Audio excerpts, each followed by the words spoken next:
Waheguru Ji Ka Khalsa, Waheguru Ji Ki Fateh. Today I want to talk to my Sikh brothers and sisters about the importance of protecting yourself and your families, and also defending those that can't defend themselves. This is an inherent part of our tradition as Sikhs, to be able to defend ourselves and defend those that can't defend themselves. Today, I want to talk about how to defend yourself with firearms. This is my expertise. I've been involved with firearms and I've been shooting since I was 11 years old. So I have a lot of experience with this. I recently got a concealed weapons license here where I live in Sutter County. And I would encourage all Sikhs to get a concealed weapons license.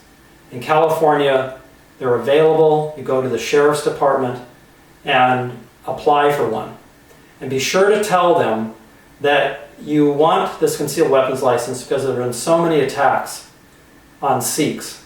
I just noticed here recently that there was another attack on a Sikh man here, near here in Stockton.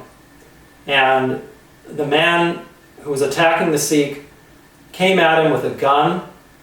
Unfortunately, the gun misfired, but the man came at him again with a knife. And the Sikh man had to have 40 stitches. Now, this should never happen, where a Sikh does not have the weapons to defend themselves. I think that it's beholden on all of us to follow the 10th Guru's, Guru Gobind Singh Ji's mandates, where he told us that we should be armed at all times. He said, never come before me without weapons and uncut hair. So I think that we need to follow these instructions of our Sikh Gurus.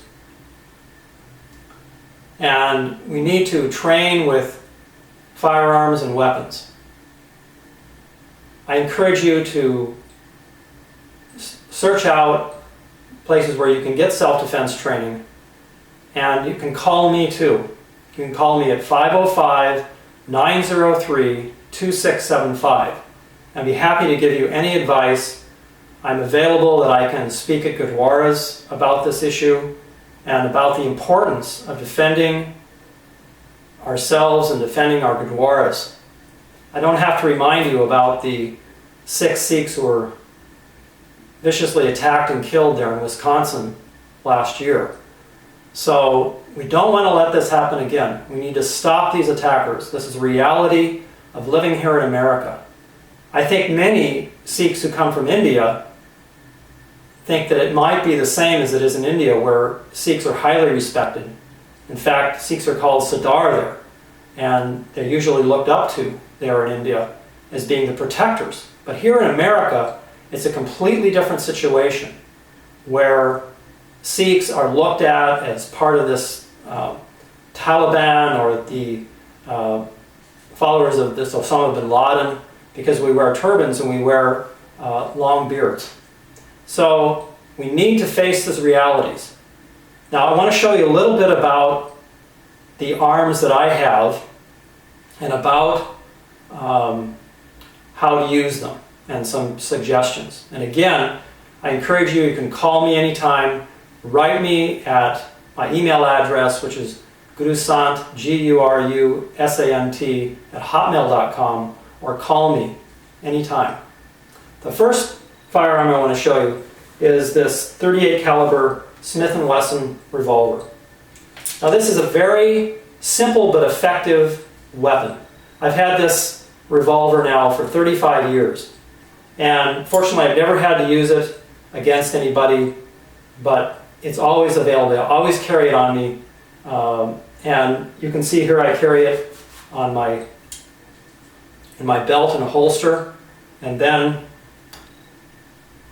you can see here how it's designed for easily self-concealment, where the hammer is shaved off here. And it's a 5-shot revolver. Now the advantage to a revolver is that there's no worrying about having to load around in the chamber. It's ready to go, basically. Lightweight, 38 caliber is enough to stop somebody. So that's the Smith & Wesson revolver.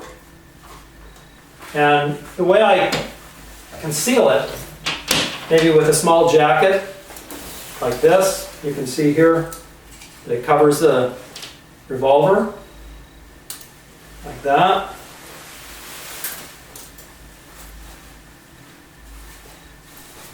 Now this jacket here, by the way, was the one that I used when I was shooting in Olympic target shooting. You can see there are different patches, and I was invited to Fort Benning, Georgia to shoot with the Army rifle team. So I do have a lot of experience with shooting and firearms. Now, this is another 38 caliber revolver. This is another Smith & Wesson. This weapon here is a 12 gauge shotgun. Now, I would recommend this to have in your home, if for no other reason, just to be able, if you hear an intruder in the home, most of the time, everybody knows what this sound is, like that. Any intruder who hears that sound is going to immediately stop in their tracks and run. So this may be a way just to deter somebody. Just to do that. They know you're loading around in your shotgun. So for no other reason, I would have that. Now this is another weapon here. This is called a Mini 14. It's a semi-automatic rifle. And this would be effective in a situation like the Wisconsin shooting. If there was one there in the Gurdwara, I think that somebody who's trained with a rifle like this would be able to stop the attacker with this rifle. It's very easy to shoot and has the capacity to hold 20 or 30 rounds. So with this rifle, you could make a headshot, especially if they were wearing a bulletproof vest, which might be necessary in the case of the Wisconsin shooting, where I believe he was wearing a bulletproof vest. So if Sikh Gurdwaras train with these weapons, then they could be able to have them available to somebody who knows how to use them in the Gurdwara in case there was another attack like the one in Wisconsin. Now, I also believe that as Sikhs, we should make it very apparent to everyone out there and the public to have these weapons and to advertise that we are training with these weapons. So I think that Gurdwaras out there should take videos of Sikhs training with weapons so that anybody who confronts a Sikh knows that they'll be carrying a weapon. And I think that they'll think twice about confronting or attacking a Sikh when they know through media and advertising that Sikhs carry weapons, and that we're not going to put up with these attacks from people in these communities where there are these people that hate Sikhs.